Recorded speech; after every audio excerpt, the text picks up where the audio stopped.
became a PhD and MD, but before that had trouble with the KGB and couldn't get out of Russia. In fact, when he tried to get out of Russia, he was purposely run down by the KGB, overriding the sidewalk and running over him. And this is how his accident started and his story started.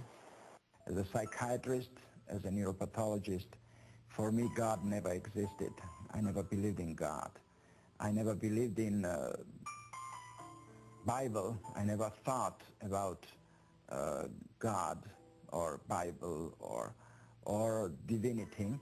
In 1976, I was 20 when I was already a doctor working in Georgia. I met a lady from Texas, and I tried to leave the country many times, but I didn't have such a help. This lady tried to help me, and I became in big trouble with KGB. Because my work, I worked on adenosine triphosphate, it's a neurotransmitter in our brain, and with the conjunction of oxytocin, I discovered several things, and I was a scientist, and KGB didn't want me to go, so that's why they decided to kill me. That's how I got into another dimension of my life. I was standing on the sidewalk, ready to depart to New York, waiting for a cab, when a car ran on the sidewalk and hit me. I flew 10 meters and I fell and then ran. The car runs over me. My friends and relatives took me to hospital, and the hospital staff, friends of mine, and two other professors declared me dead. They put me in morgue, in a freezer, and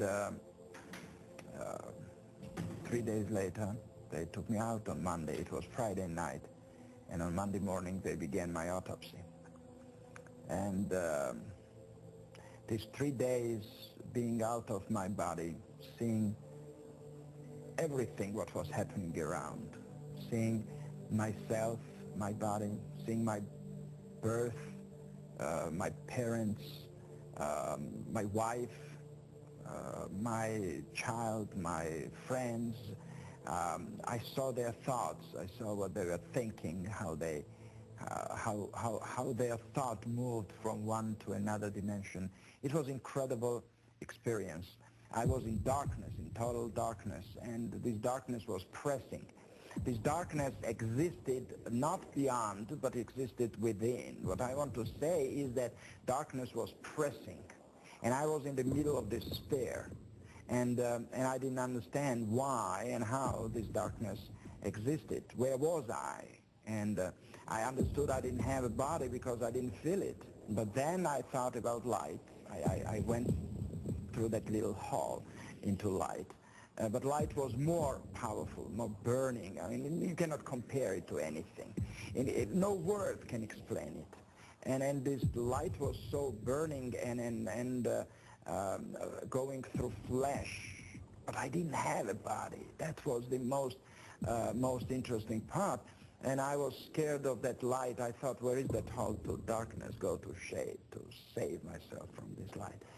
What is that light? I don't know. I mean, it can be called light of God. It can be called light of life.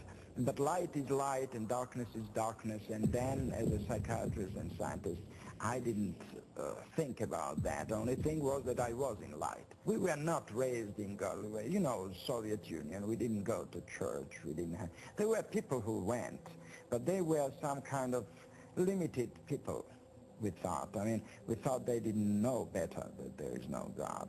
But during that 3 days being in morgue, in a freezer, changed all my life. To begin the autopsy, they began to cut my chest. That was the first incision. Then I opened eyes. So when I opened eyes and he saw the pupils were convulsing, becoming smaller, to say simply, he saw that it was reacting on light. It means it's life. And they put me back into hospital and began resuscitation. My lungs were collapsed.